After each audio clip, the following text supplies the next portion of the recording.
Hi there. Good evening or good morning or good lunch, whatever it is at your end right now, if you're watching.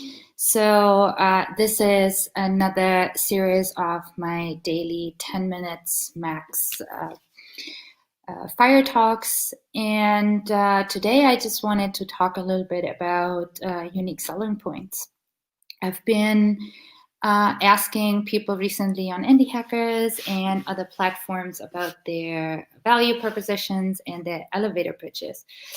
And one of the things that really struck me was that there was a lot of focus on product, like if it was a business pitch, or on the technicalities, like the very rational, hard facts about a business. But often what was missing was kind of the unique factor.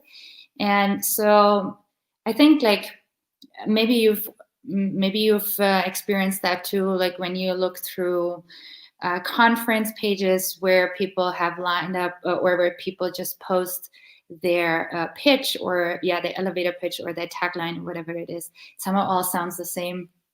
And it gets a bit boring. So what I was trying to do is kind of finding out where that's coming from and just giving a little bit of feedback on what you can change. So the great thing is that still a lot of people are doing this, right? It's still a lot of people are just focusing on the product and nothing beyond. So if you add in a unique angle, that already gives you a competitive advantage. So what does that mean? On the one hand, the first thing is, of course, you need to have your name there. You need to say what it does. Yes, that's important. You should mention the target group. I've also noticed that a lot of pitches or elevator pitches did not talk about the target group. So you actually have to go to the website and find out what exactly they're doing, because they were compromising their space or they were compromising the elevator pitch to so few words, which is trendy and modern at the moment, but you should not compromise on the content itself. So especially if you think about you really think about the actual elevator pitch idea, that you are entering an elevator with someone, they cannot click on a link. So what you actually have to do is you have to make sure that the people who are or the person who's walking out of the elevator has all the information they need. On the one hand, it should be catchy enough that they are even interested about thinking, or that they're interested in thinking about whatever you told them. But they also need to have all the information that they could look you up, or that they could contact you either because of your own brand or whatever you as a solopreneur or consultant or whatever you do, or about the business that you were pitching. So this is really important. Thinking about that, what does it mean to have all the information that they can look you up? These are the things that I just mentioned, right? So the name, what does it do, and who is it for? But what makes it catchy and interesting is the unique part, right? So if you want to stand out, you kind of have to share something that makes your product special.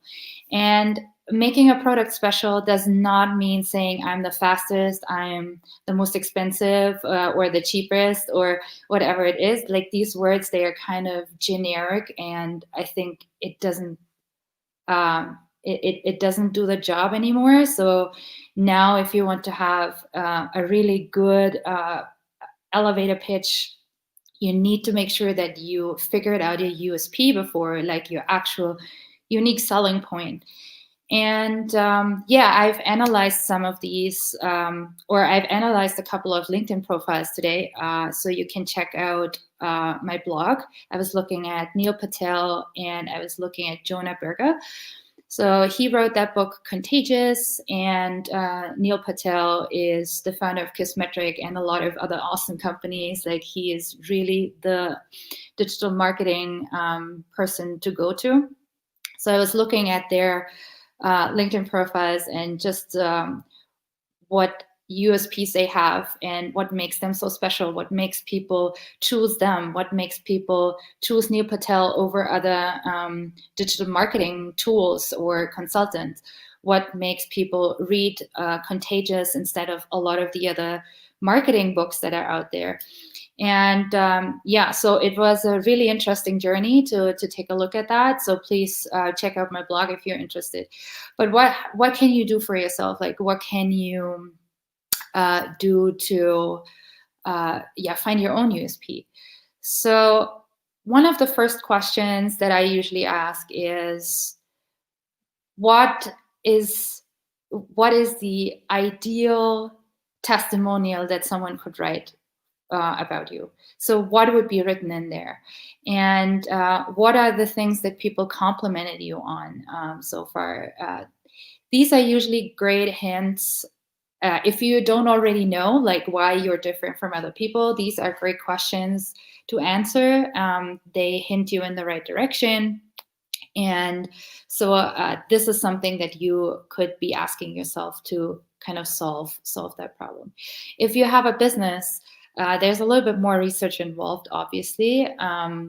But there, just take a look at what your competitors are doing, really make a thorough analysis, find out what is the unique composition in your product or your business that makes it stand out.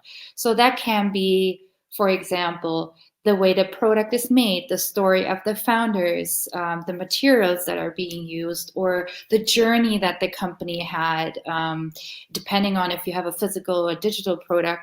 So don't just look at the actual technology or the actual physical hard product and what it does, but also think beyond that, like what makes it special, and then highlight this.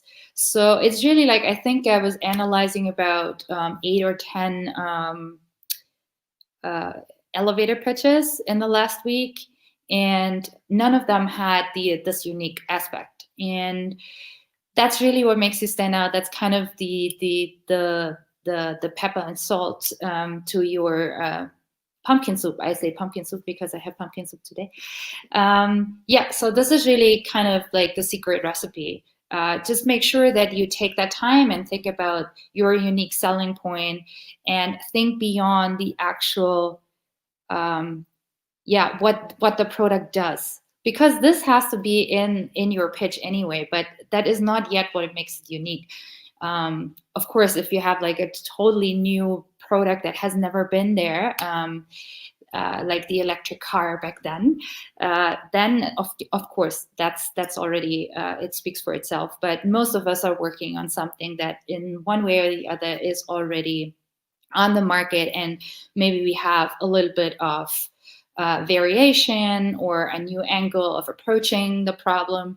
And just make sure that you're highlighting whatever you're doing differently than other people.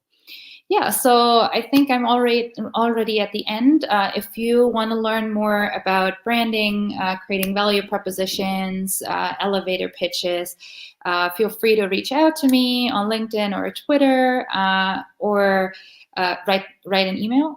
I'm also always available for a discovery call. And if you like reading, I wrote this book about the 6 simple steps creating a highly effective personal brand. If that's something for you, let me know, and I'll send you a signed copy. So I see you probably tomorrow, and then let's talk soon. I hope I hear from everyone.